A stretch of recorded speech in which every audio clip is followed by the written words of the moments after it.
On the morning of October 9, 1856, beneath the wrought iron balconies of the Montgomery Cotton Exchange, a woman was sold for what would equal about $412,000 in today's money. The auctioneer's hammer fell 23 times before silence finally settled over the crowd, and when the sale was finished, the winning bidder leaned over and vomited into a brass spittoon before signing the bill of sale with shaking hands. No newspaper recorded the transaction, no ledger survived to explain it, and the woman herself did not speak a single word throughout the entire event. She stood on that auction block with her eyes fixed on something no one else could see, wearing an expression that witnesses later described as a smile that was not really a smile at all. It was more like the look of someone watching a trap close at the exact moment they knew it would. The price shattered every record in Alabama's history of buying and selling human beings. It exceeded the combined value of 3 working plantations. It represented more wealth than most men in that room would earn across their entire lives. And yet 6 different buyers fought for her, with a desperation that bordered on madness, driving the price higher in amounts that made no economic sense, following no logic except this terrible certainty. Whoever owned this woman would own something worth far more than money. What secret could justify such an impossible sum? What kind of knowledge could turn a human being into the most expensive piece of property ever sold south of the Mason-Dixon line? And why did 3 of the men who bid on her that October morning die under mysterious circumstances within 18 months, while 2 others ran from Alabama forever, abandoning their plantations, their families, their whole lives as if chased by something more terrifying than debt or public shame? Before we go deeper into the story that Montgomery tried so hard to hide, we need you to be part of this investigation. Subscribe to The Sealed Room and hit that notification bell, because the stories we uncover here are the ones powerful people spent generations trying to erase from history. Leave a comment telling us where you're watching from and what you think this woman's impossible secret might have been. We're building a community of people who refuse to let these truths stay buried. Now, let us go back to that October morning when something walked onto the Montgomery auction block that should never have been there at all. Montgomery in 1856 was a city drunk on cotton profits and certain of its own invincibility. The Alabama River carried paddle-wheel steamers stacked with bales bound for textile mills in Manchester and Boston. Elegant houses along Dexter Avenue held families whose fortunes had been pulled from Delta soil by the labor of people they legally owned, but never truly controlled. The city's 28,000 residents divided themselves into the usual categories: white and black, free and enslaved, powerful and powerless. But those lines were always more fragile than anyone wanted to admit. The Cotton Exchange stood on Commerce Street, a Greek revival building with columns that aimed at ancient dignity but mostly looked like a theater backdrop for a play about empire. Inside, the auction floor could comfortably hold 200 men, and on busy days it did, filled with planters, speculators, and merchant brokers making the deals that kept Alabama's economy moving. Human beings changed hands here 3 days a week. They were sold alongside cotton futures, warehouse space, and shares in riverboat companies. Everything was negotiable. Everything had a price. Everything was reduced to numbers in leather-bound ledgers that tracked profit and loss without ever recognizing the moral emptiness that made such records possible. The auctioneer that October morning was a man named Silas Whitmore, 51 years old, with a voice like gravel and a reputation for cold, efficient work. He had overseen more than 8,000 sales in his career, and he took pride in his ability to read a crowd, sense when bidders were reaching their limits, and pull out the highest possible price from every sale. His commission depended on final numbers, and he had developed methods to create competition even when natural demand was weak. A well-timed pause, a pointed question aimed at a hesitant buyer, a casual mention of another man's interest. These were his tools, and he used them with the precision of a surgeon. The morning had gone on as usual until around 10:30, when the side entrance opened and 3 men walked in, escorting a woman whose presence immediately changed something in the air. The crowd's talk didn't stop completely, but it shifted, dropping in volume, turning more cautious, as if everyone quietly sensed that something unusual was about to happen. She appeared to be somewhere between 30 and 40 years old, though her face held a quality that made it hard to judge her exact age. Her skin was the color of creek water coffee, and her features hinted at mixed ancestry, African, European, and possibly Creek or Cherokee bloodlines. She stood about 5 feet 7 inches, unusually tall for a woman of any race in that time, and her posture showed a calmness that almost felt offensive given her situation. She wore a simple grey dress, clean but worn, and her hair was pulled back in a way that revealed a face marked by a disturbing intelligence. But it was her hands that stirred the first murmurs of confusion. They were stained with ink, the kind of deep marks that build up on fingers that spend hours writing. Her palms carried calluses in places that matched pen work rather than field labor or housework. For anyone who understood enslaved labor, these hands told a story that should have been impossible. In Alabama, enslaved people were legally forbidden to learn reading or writing, and while some owners quietly broke this law, they never allowed their slaves to develop the kind of heavy writing calluses this woman clearly had. Silas Whitmore stepped down from his platform, his professional mask slipping for a moment to show genuine uncertainty. He spoke briefly with the 3 escorts, examining documents they handed him, and those standing nearest later said his face moved through a series of expressions: confusion, then disbelief, then something close to fear. When he returned to his platform, he held a sealed envelope in his left hand, and his right hand trembled slightly as he raised it to call for silence. The auction floor went quiet with unusual speed. The men sensed that something extraordinary was coming, and even the most hardened speculators leaned forward, their business instincts picking up the scent of an opportunity they did not yet understand. "Gentlemen," Whitmore began, his voice missing some of its usual confidence, "we have before us today a lot that requires special introduction. The woman you see has been designated property number 47, no name given, age estimated at 35 years, no recorded history of field labor, house service, or any common skilled trade." A voice called out from the middle of the crowd, "Then what's she worth? Whitmore, why waste our morning?" Whitmore's jaw tightened. The opening bid has been set at $8,000. The silence that followed was complete. $8,000 was more than most skilled craftsmen, white or black, free or enslaved, could earn in 10 years. It matched the value of a full blacksmith shop, or 2 experienced carriage drivers, or enough field workers to tend 100 acres of cotton. For a single woman with no documented skills, the number was insane. But Whitmore did not lower the price. Instead, he did something none of the seasoned auction goers had ever seen. He broke the seal on the envelope and began to read aloud, his voice growing quieter with each sentence, as if speaking softly might somehow reduce the weight of what he was saying. The seller provides the following sworn statement, signed before Judge Harrison Mitchell of Montgomery County on October 4th of this year. The property designated number 47 possesses knowledge of significant value to parties concerned with financial transactions, property ownership, and matters of personal reputation. This knowledge has been confirmed by demonstration to 5 witnesses whose identities must remain confidential for their own protection. The buyer will receive, along with standard documents of sale, a private letter explaining the nature and extent of this knowledge, as well as recommendations for its proper use. The crowd's confusion started to turn into something darker. Men began shouting questions. What knowledge? What demonstration? What's in the letter? Whitmore raised his hand for silence and kept reading, and the next lines would be whispered in Montgomery parlors for years, always in voices too low for servants to overhear. The seller states that the property in question has complete and perfect recall of every document, ledger, letter, contract, promissory note, deed, will, and financial record she has ever seen. Her memory works with precision equal to photographic reproduction. She can repeat, word for word and page by page, any text she has seen, no matter how complex or how long. She can reproduce numerical calculations, account balances, and transact on details years after first seeing them. This ability has been tested many times and found to be without error or limit. A new kind of silence settled over the auction floor, heavy with implications that every man present recognized at once. In an economy built on credit, where huge fortunes rested on paper promises, where property deeds could be disputed and debt obligations easily forgotten, where wills could be challenged and contracts twisted to suit convenience, a person with perfect recall of financial papers represented a kind of power far beyond normal commercial value. But Whitmore had not finished.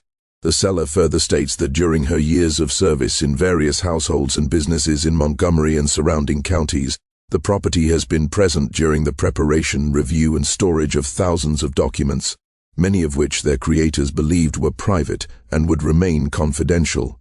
She has seen account books, personal letters, financial agreements, and other writings whose contents, if revealed to interested parties, would be worth more than can be easily calculated.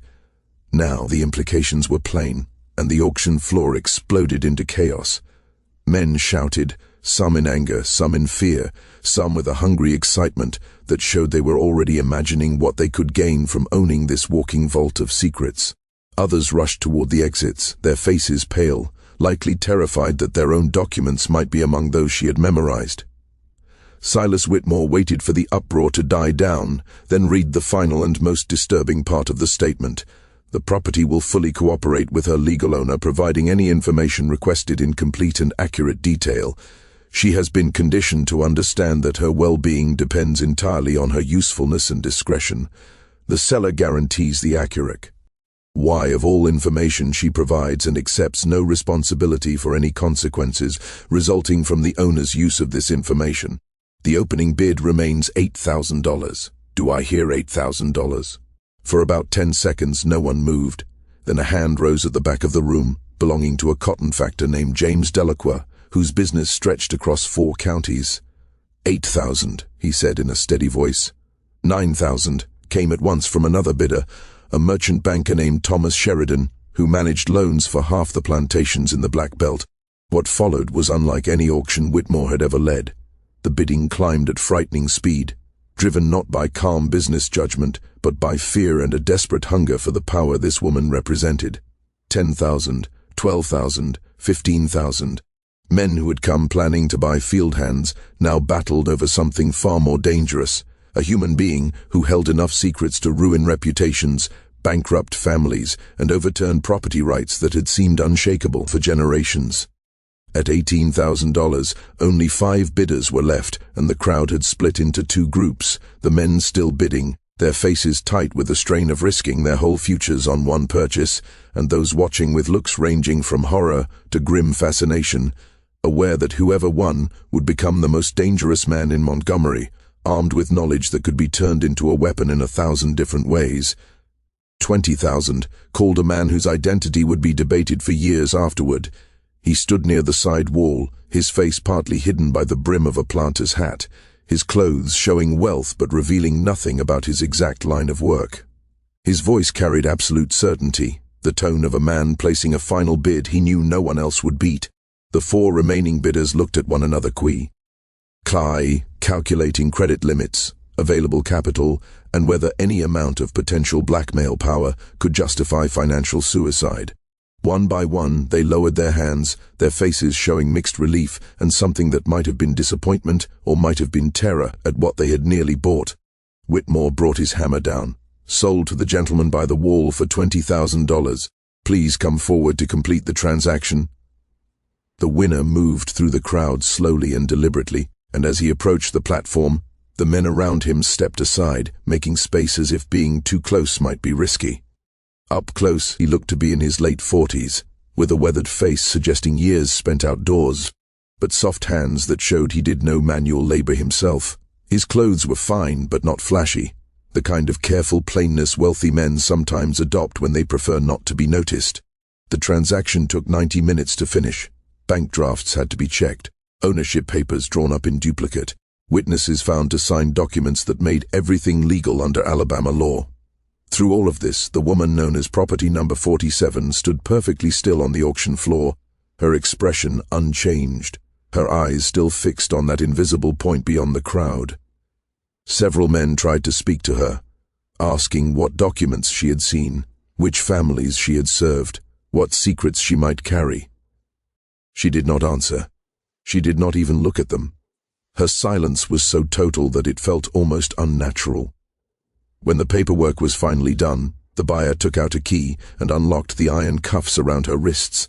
The metal fell away, leaving red marks she did not bother to rub. He handed her a folded shawl, which she placed over her shoulders with smooth, practiced movements, then gestured toward the side door. She walked beside him without hesitation. Her posture unchanged, and together they stepped out into the October morning, leaving behind a crowd that would argue for hours about what they had just seen and what it might mean. 3 days later, questions began spreading through Montgomery's business streets. Men wanted to know who the buyer was, where he had taken his purchase, and what he planned to do with knowledge that could possibly destroy half the important families in Alabama. The bank that had verified his drafts confirmed only that the funds were real, drawn from an account listed under a timber company in the northern part of the state. The company's address matched a lumber mill that had been closed for 2 years. The name on the account, Marcus Webb, appeared on no tax rolls, no property deeds, no business registrations anywhere in Alabama. The 5 witnesses mentioned in the seller's statement could not be found, though courthouse records did show that Judge Harrison Mitchell had notarized a document on October 4th. When a lawyer tried to view that document, he found it sealed by court order, not to be opened without a judge's approval, and no judge seemed willing to sign that order. The seller's identity was just as mysterious. The 3 men who had escorted the woman into the auction disappeared immediately afterward and were never identified. But the most disturbing development came from the woman's past, because once people started digging into her history, they found something that should have been impossible. Over the next several weeks, small pieces of her story surfaced from sources who insisted their names be kept secret, each new detail making the picture more troubling. Her name, according to those who had known her before the sale, was Delilah, though no one knew if that was her original name or one given by an owner. She had belonged to at least 7 different households during her life, passed from one owner to another through sales, inheritances, and debt settlements. A common pattern for enslaved people treated as movable property. What made Delilah's path unusual was the specific type of household that kept ending up with her. She had lived in the home of Montgomery's leading attorney, working as a house servant but often present in his office during client visits and document drafting. She had belonged to a cotton factor who kept very detailed account books tracking credit extended to dozens of planters, and she had been in the room when these books were reviewed and updated. She had served in the home of a judge whose private library stored land deeds and surveys going back to Alabama's territorial days, documents that settled ownership for thousands of acres. She had worked for a merchant banker who handled loans and mortgages, and she had been there during meetings where men put their plantations up as security for gambling debts they had little chance of paying back. In each of these places she had been valued for traits that seemed unremarkable at the time. She was quiet, unobtrusive, efficient at household work, and had what owners described as an unusual stillness that made her easy to forget. People would speak freely in front of her, reviewing private documents while she cleaned, negotiating sensitive agreements while she poured tea, never imagining that her silence hid understanding rather than ignorance. After all, she was believed to be illiterate. Enslaved people were not taught to read. They couldn't possibly grasp contract wording, property lines, or account balances that decided who owned what and who owed whom. Except Delilah could read. Somehow she had taught herself, perhaps by watching lessons given to white children in houses where she worked, perhaps by getting hold of books left within reach, perhaps with quiet LP from someone breaking Alabama law by teaching an enslaved person forbidden skills. And she had more than literacy. She had something that could not be taught, something people discovered only with shock and fear, a memory that functioned with frightening precision. The first person to write down this ability was a plantation owner named Richard Thornhill, who bought Delilah in 1853 when she was around 30.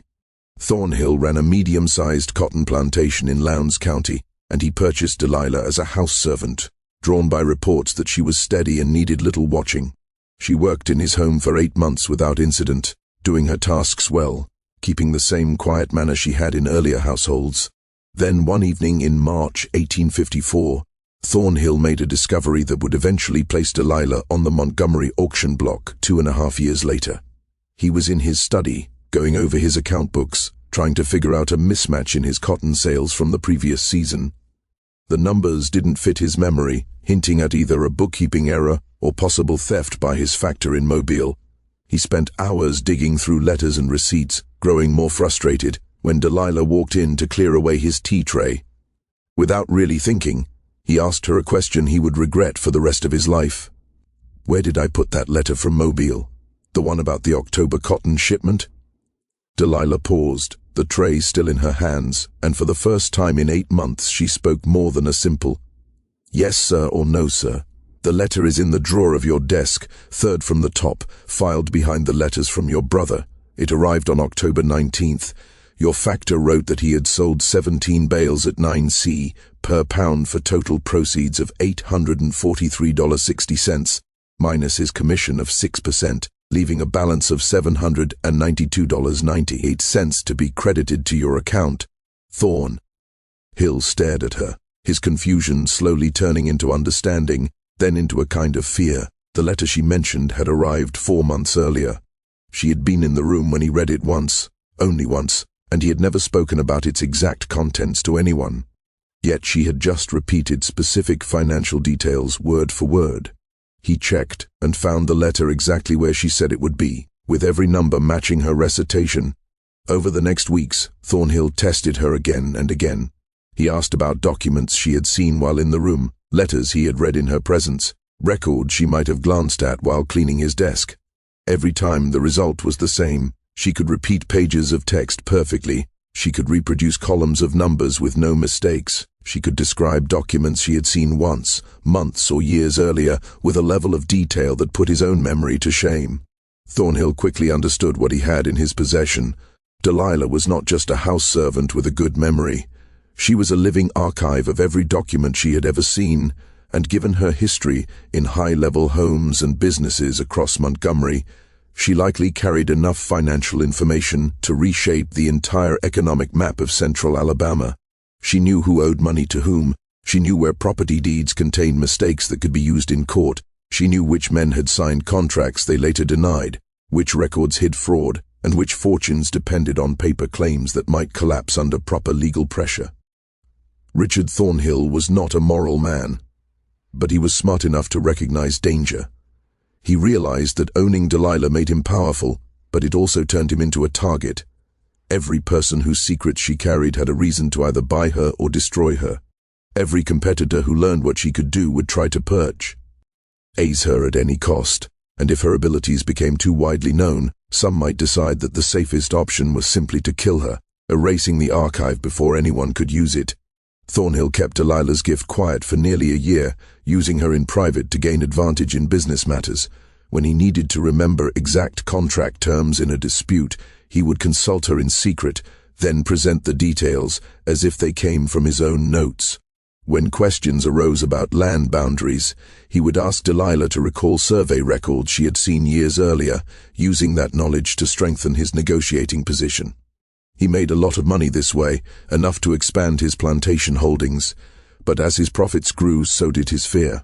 Thornhill began drinking more. He slept poorly. He grew suspicious of visitors. He started locking Delilah in a storage room whenever guests came, terrified that someone might notice something in her manner and realize her value.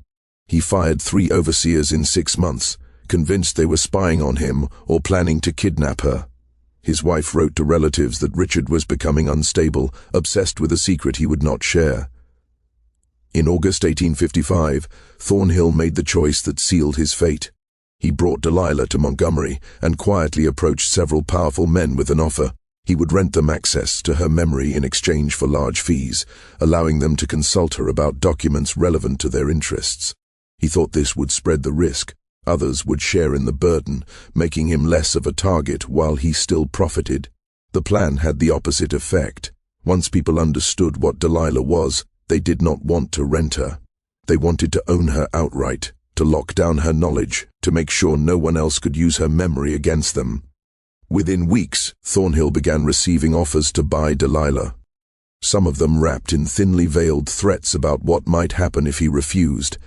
His plantation was broken into twice in September. His cotton warehouse suffered a suspicious fire in October.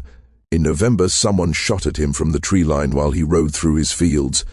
The bullet passed close enough for him to feel the air move. Under the strain, Thornhill broke.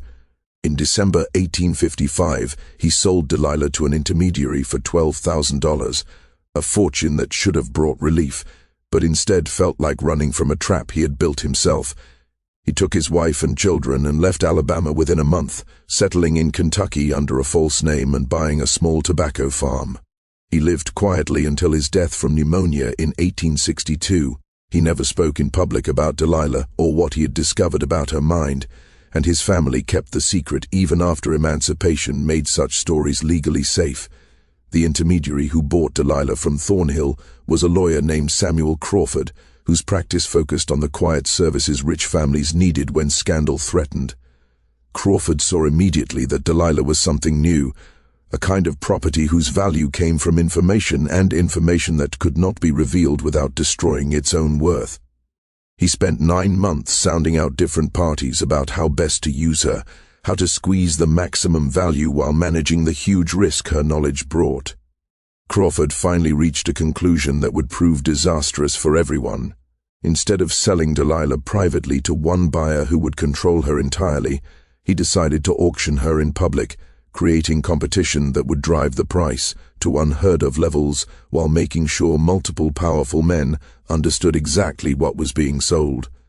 The auction would be both a sale and a warning. It would announce that such secrets existed and could be purchased. It would show that no document was truly private if the wrong pair of eyes had seen it. It would hint that the entire network of credit, debt, and property claims in Alabama rested on a fragile illusion of confidentiality. Crawford spent weeks preparing the event, sending careful messages to men whose business positions made them likely bidders, arranging for Judge Mitchell to notarize the seller's statement, making sure everything would be legal and binding. He knew the auction would cause chaos, but he believed chaos could be profitable if you stood in the right place. What he failed to see was that some secrets are too dangerous to be sold at all, that certain kinds of knowledge carry a weight that crushes everyone who comes near, and that the men bidding for Delilah were not simply seeking profit, they were fighting to stop others from gaining a weapon that could destroy him. The man who bought Delilah for $20,000 was named Marcus Webb. That much was true. Nearly everything else about him was a lie. He was not a timber company owner. He ran no business in northern Alabama. He was something far more dangerous, a professional blackmailer who had spent 15 years building a network of spies and compromised informants across the South, collecting secrets the way other men collected land or cotton. He had been searching for someone like Delilah for most of his working life. Webb understood at once what Crawford's auction really meant. It was not just the sale of one unusually valuable enslaved woman. It was proof that perfect memory existed, that a walking archive of secrets was loose in their world, holding information that powerful men believed was secured inside private letters and locked account books. And Webb knew something Crawford's greed had blinded him to. The auction itself was Delilah's death sentence. Once everyone knew what she carried, she became too dangerous to leave alive. Webb's purchase was not an investment. It was a rescue mission, though whether he meant to rescue Delilah or only to rescue the secrets she held was unclear even to him. He left Montgomery with her within hours of the sale, traveling by hired carriage north toward the Tennessee line, moving fast enough to stay ahead of any pursuers. He had arranged a temporary hideout, a farmhouse in Limestone County owned by a contact who asked no questions and kept no records of visitors. They arrived after dark on October 10th. Webb had said almost nothing during the journey, and Delilah had kept her usual silence, sitting across from him in the carriage with the same unsettling calm she had shown above the auction floor. But once they were inside the farmhouse, with oil lamps lit and the door locked, Webb finally spoke to her directly, treating her as a person rather than property for the first time since the sale. "You understand what's about to happen," he said. It was not asked as a question. Delilah looked at him with eyes that showed no fear, no hope, no emotion he could name. She nodded once. "The men who bid against me will not accept this result," Webb went on. "Some of them carry secrets, you know, and they cannot allow you to exist as another man's property. They will come for you. Some will try to buy you. Some will threaten. Some will simply try to kill you, and anyone with you. You've become the most dangerous person in Alabama." Delilah spoke for the first time since the auction, her voice low but clear. "I have always been the most dangerous person in Alabama. They just did not know it until today." Webb stared at her, forced to adjust his thinking. He had assumed she was just a victim of circumstance, trapped by an unusual gift, but her tone suggested something else, a woman acting with purpose, following a deliberate plan. "You wanted this," he said slowly. "You wanted to be sold in public. You wanted everyone to know what you can do." Delilah smiled then, the same difficult expression witnesses at the auction had tried to describe. It looked like satisfaction, but felt like watching a knife slide between ribs. "Knowledge requires payment," she said. "They have been pulling value out of me for 15 years, using my memory to settle their arguments, close their debts, and confirm their property rights. They treated me like a tool, something to use when needed and forget when not. So I decided to show them what I really am. Not a tool, a weapon. And now they'll pay for every secret I've kept for them." A cold feeling settled in Webb's chest. "What price?" he asked. Delilah moved to the window, looking out into the darkness that might already have hidden watchers closing in around the farmhouse. "They think owning me gives them control over the secrets inside my head. But information doesn't work that way. Once people know that secrets can be remembered perfectly, once they see that nothing private is truly safe if the wrong person is watching, trust becomes impossible. How does a planter negotiate with his factor if he fears their talk might be stored forever in somebody's memory? How does a banker lend money if he worries his books might be memorized by a servant dusting the shelves? How do any of them keep doing business in a world where privacy is exposed as a lie?" She turned back to Webb, her face holding something like satisfaction, or perhaps grief. "I'm not a weapon you can point where you like. I'm a weapon that has already gone off. The damage is done. The auction did what I needed it to do. Now we just watch everything crack and fall." Over the following weeks, Webb found that Delilah had been exactly right. The aftermath of the auction spread through Montgomery's business class like cracks through glass. Men who had bid on her but lost began demanding inquiries into which secrets she might hold about their rivals. Those who had not bid started worrying about what she knew about them, what letters she had seen, what ledgers she had read, what errors or fraud she might remember. Paranoia spread faster than any disease. Lawyers who once discussed private client matters in front of house servants suddenly wondered who had been listening. Bankers began moving account books to secure vaults as though locking paper away now could undo the fact that those pages had been read before. Planters started challenging deeds and debts, insisting that their opponents had gotten unfair advantages from hidden information, though they could not explain exactly how. 3 weeks after the auction, James Delacroix, the cotton factor who had opened with the $8,000 bid, was found dead in his office on Commerce Street. The coroner ruled it a suicide by gunshot, pointing to the pistol in Delacroix's hand, and the letter on his desk explaining his choice. The letter spoke of financial failure and despair, but friends who read it noticed his handwriting looked shaky, as if written under pressure. The account books that should have shown records of credit extended to dozens of planters had been removed and were never found. In November, Thomas Sheridan, the banker who had bid $9,000, fled Montgomery in the night, leaving behind a wife and 3 children who claimed not to know where he had gone or why. His bank uncovered irregularities in several loan accounts, hinting he had been stealing for years, but the evidence seemed too neat, too perfectly laid out, as if arranged so that Sheridan's exposure would be unavoidable. The third death came in December. A planter named William Crane, who had bid up to $12,000 before dropping out, died when his carriage flipped on a road he had used safely for 2 decades. The wreck happened at night on a curve where someone had carefully weakened the road surface. No investigation could say who did it or why. Among Crane's belongings, his widow found a letter he had started before his death, describing his conviction that he was being watched, that someone was eliminating men linked to the auction, and that the only safety lay in leaving Alabama altogether. He never finished the letter. But the most unsettling fact was what did not happen. No one could find Marcus Webb or Delilah. They had simply vanished. No trace of their movements, no clear destination. It was as if they had dropped out of the world, leaving behind nothing but rumors and a growing sense that the auction had released something that would not be controlled again. Stories multiplied in a frightened city.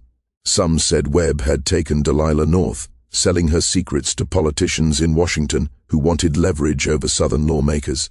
Others insisted he had killed her right after buying her, realizing she was too dangerous to live. Another popular tale claimed Delilah had killed Webb, taken his name, and escaped into free black communities in the North, carrying her archive of secrets to a place where Alabama law could not touch her.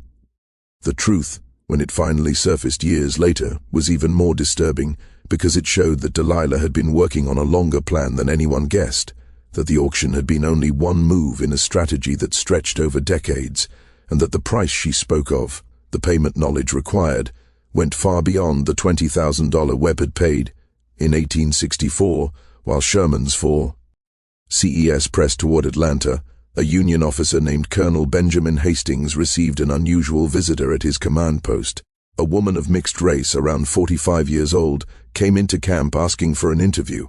She carried papers identifying her as a free person, documents that looked real, though slightly suspect, the kind of careful forgeries that live in a gray area between lawful and criminal. She said her name was Delilah Webb and claimed to have information valuable to Union intelligence. She said she had spent years in Montgomery, Alabama, working in homes and businesses where Confederate officers and officials discussed strategy, troop movements, supply lines, and financial arrangements with European bankers who were keeping the rebellion alive with credit. She said she could remember these conversations exactly, repeat them word for word, and reproduce documents she had seen that detailed the Confederacy's weak points and financial flaws. Colonel Hastings was doubtful at first, but agreed to test her. He showed her a captured Confederate dispatch, let her read it once, then asked her to repeat it. She recited the entire message from memory, including troop positions and supply details, without a single mistake. Hastings brought in other officers, who questioned her about Alabama geography, key families, and business ties that might matter for intelligence. Her answers showed a depth of knowledge that seemed impossible for a woman of her race and status, but everything she said matched what they already knew from other sources. Are you offering this as commentary on the powerful keeping their discussions private while servants listen and remember, and how that hidden knowledge becomes dangerous? Let me continue with Part 3's conclusion and move toward Part 4. Hastings made a decision that would affect several campaigns. He took Delilah to Washington, introduced her to senior intelligence officers, and arranged detailed interviews to extract everything she had seen and heard in Montgomery. The information she gave them was brutally accurate. She described cotton shipments secretly routed through Mexico to European buyers, giving the Union Navy precise routes and schedules that helped them cut off critical Confederate income. She laid out conversations between Alabama politicians and British textile leaders, showing which families were most vulnerable to financial pressure.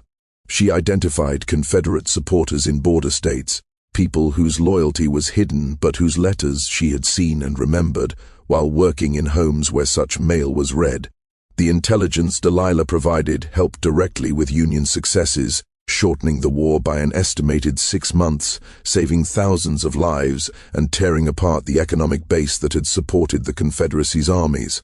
Through all of this, she kept the same unsettling calm she had shown on that auction block 8 years earlier, giving information with machine-like precision, never showing emotion, never letting anyone see whether she felt satisfaction at the ruin of the families that once owned her. When the war ended, Delilah disappeared again. The Union Army no longer needed her, and she had saved enough money from her work as an informant to buy genuine freedom papers and choose a new life anywhere she wanted. Some records place her in Philadelphia for a time.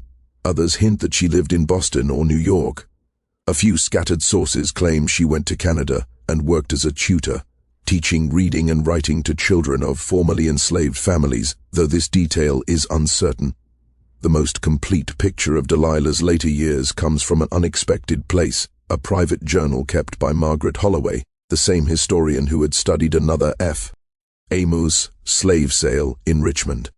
In 1893, while researching the role of enslaved people in Union intelligence efforts, Holloway found references to a woman matching Delilah's description, who had worked with Colonel Hastings.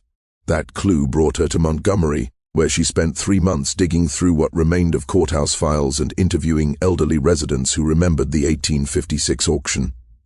Most people refused to talk. Even 37 years later, even after emancipation, the auction was treated like a shameful wound that polite society should never mention. But Holloway kept pushing, and eventually she found a witness willing to speak, an elderly black woman named Sarah Mitchell. a seamstress who had worked in Montgomery before the war and had known Delilah personally. Sarah was 71 when Holloway interviewed her in November 1893. Her memory was sharp, and she spoke with the care of someone who had spent a lifetime weighing her words, fully aware that telling the truth as a black woman in Alabama could still carry dangers, no matter what new laws promised. Delilah wasn't her real name, Sarah explained. Her mama called her Dinah after someone in the Bible, but owners kept changing it depending on what sounded right to them. She stopped caring after a while. Said names were just one more thing white folks took from you, so why hold on to something you couldn't keep? Holloway asked how Delilah had learned to read and where she got the education that made her memory so powerful. Sarah's expression turned guarded, but after a pause she went on. There was a white woman in Montgomery, a Quaker from Pennsylvania, who married a merchant here.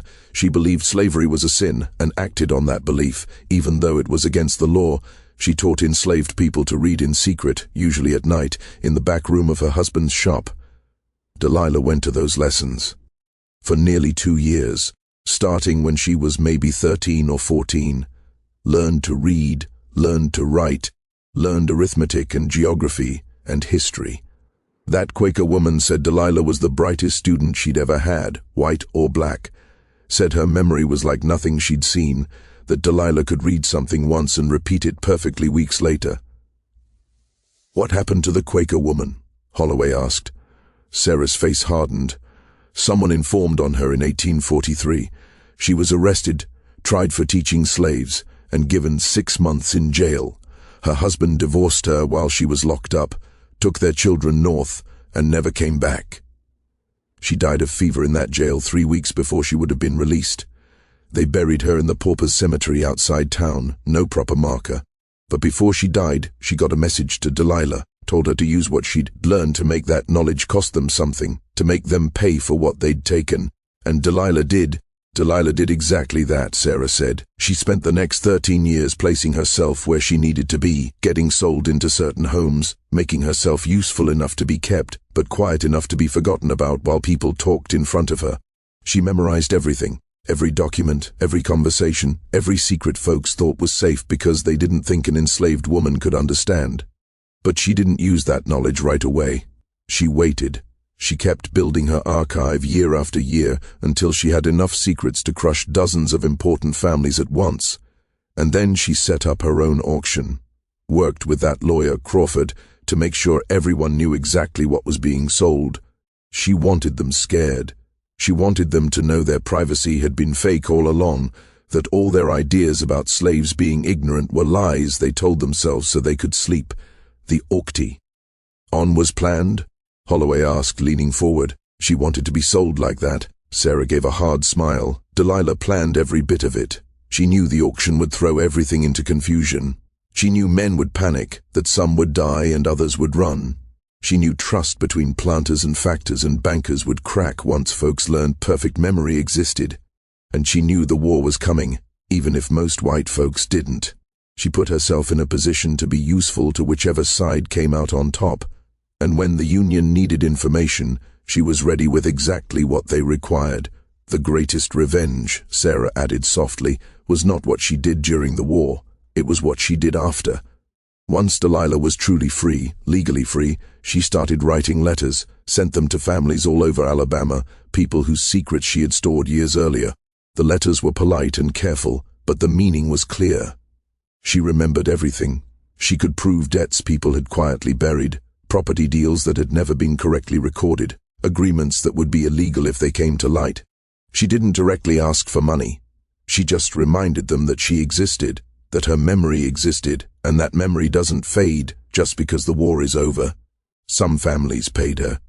Holloway said, finally understanding. Sarah nodded. Oh yes, they paid her regularly, every quarter or every year, buying her silence about what their fathers and grandfathers had done. Not all of them, of course. Some refused, thought they could ignore what a black woman knew no matter how much she'd seen. Those families tended to have bad luck. Property deeds that got challenged and lost in court. Business partnerships that fell apart when old arguments reappeared with perfect documentation. Reputations destroyed when letters turned up in newspapers describing deals folks swore never happened. Delilah lived well in her later years, very well, owned property in 3 cities, dressed like a wealthy white woman would, traveled wherever she wanted. Some whispered she had a wealthy white patron, a man keeping her, but anyone who truly knew her understood the truth. She was supporting herself, using the information she'd collected through decades of being treated like furniture while people talked about matters she understood better than they did. If you feel the power of this story the way we do us a favor, tap that like button so more people can discover Delilah's truth, and leave a comment with your thoughts. What would you have done in her place? How should we remember people who fight back with the only weapons they have, even when those weapons are secrets others think should stay buried? Your engagement helps stories like this reach the people who need to hear them. Margaret Holloway tried to find Delilah after her conversation with Sarah Mitchell. She wrote letters to addresses in Philadelphia, Boston, and New York, where records hinted a woman like Delilah might have lived. None of them got a reply. She went through property files, bank records, and business registrations, hunting for any clear sign of the woman who had once sold for $20,000 and then walkie into freedom with enough secrets to support her for life. The search produced only fragments: a property deed in Philadelphia for a Dinah Webb in 1872, a bank account in Boston under the initials D.W. with regular deposits from 1868 to 1889, a brief newspaper mention from 1885 describing a well-dressed colored lady at an abolitionist meeting who gave generously when donations were requested. But Holloway never found Delilah herself. Eventually, she gave up. In her private journal, she wrote that perhaps Delilah's greatest victory was her disappearance, the way she became untraceable once she had control of her own story. For 15 years, people had watched her, tracked her movements, treated her presence as something they owned. Once she was free, she made herself invisible unless she chose to reveal herself, appearing only to remind people that memory lasts and debts do not vanish simply because ledgers go missing. The last confirmed mention of Delilah appears in an 1897 letter found in the archives of the Freedmen's Bureau. The letter, unsigned but written in a refined hand that experts believe belonged to an older, educated woman, describes being sold at auction and the strategies needed to survive when you hold knowledge others fear. The writer never gives a name, but several details match Delilah's life so closely that most historians believe she either wrote it or had it written for her. The final paragraph of that letter has been quoted in many studies of slavery and resistance because it captures something central about memory and justice. "They believed they owned me," the letter says. "They believed that buying my body gave them rights to what my mind contained. But memory cannot be owned. Knowledge cannot be chained. I carried their secrets through years of bondage, and when freedom finally came, those secrets became money I spent with care, taking pain. And for every humiliation, every moment of being treated as less than human. Some call this revenge, I call it accounting. They kept ledgers of what they took from me, and millions like me. I simply kept better records, and I collected the debt they refused to admit was real."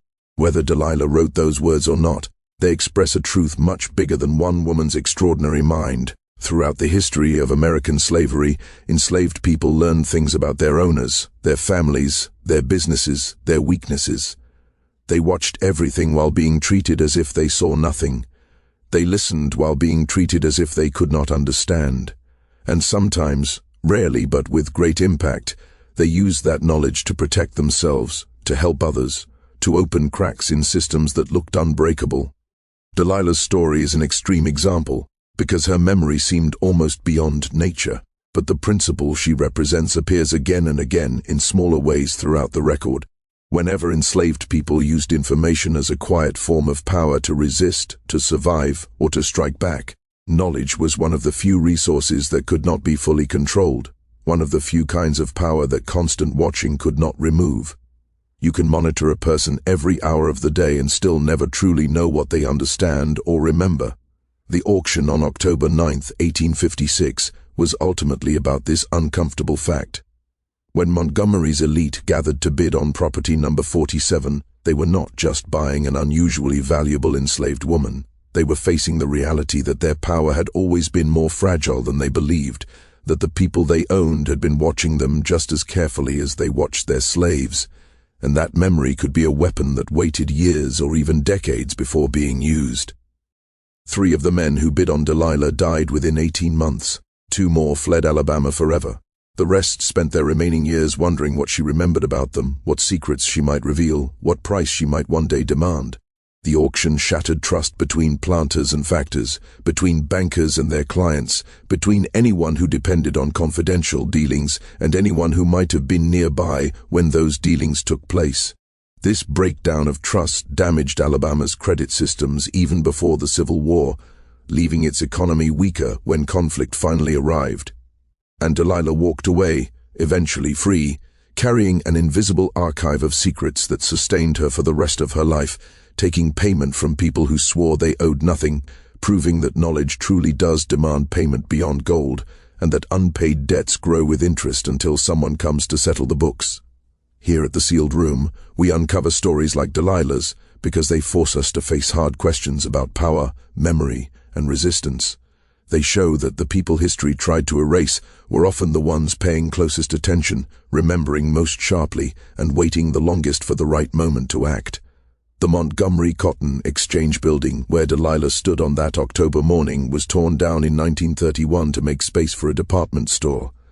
No historical marker notes what happened there. No monument honors the woman who sold for more than any other enslaved person in Alabama history. If the auction records still exist, they remain buried in courthouse storage rooms few researchers ever see.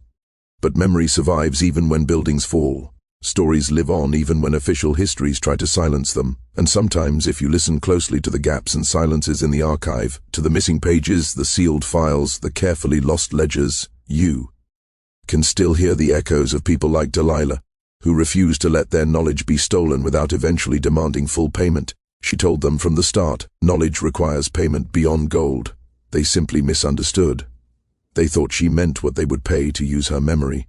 She was talking about what they would pay for having stolen her mind, her labor, and her life in the first place. That bill did not vanish. It waited. It grew. And in the end it was collected, with interest, by the woman they believed they owned, but who spent every moment of her bondage preparing for the day she would sit down and balance the books. What do you think of Delilah's story? Was she right to use the secrets she carried to take payment from the families who owned her? How should we remember people who resisted oppression using the only tools they had, even when those tools were the very secrets others wanted buried? Share your thoughts in the comments. This is exactly the conversation we're trying to build here. If this investigation stayed with you the way it stayed with us, subscribe to this channel and turn on notifications so you don't miss the next story we uncover. Share this video with someone who cares about history that doesn't fit comforting myths. And if you want to go deeper, explore our other investigations into the hidden stories of American history, the stories institutions tried to erase, but that refused to die.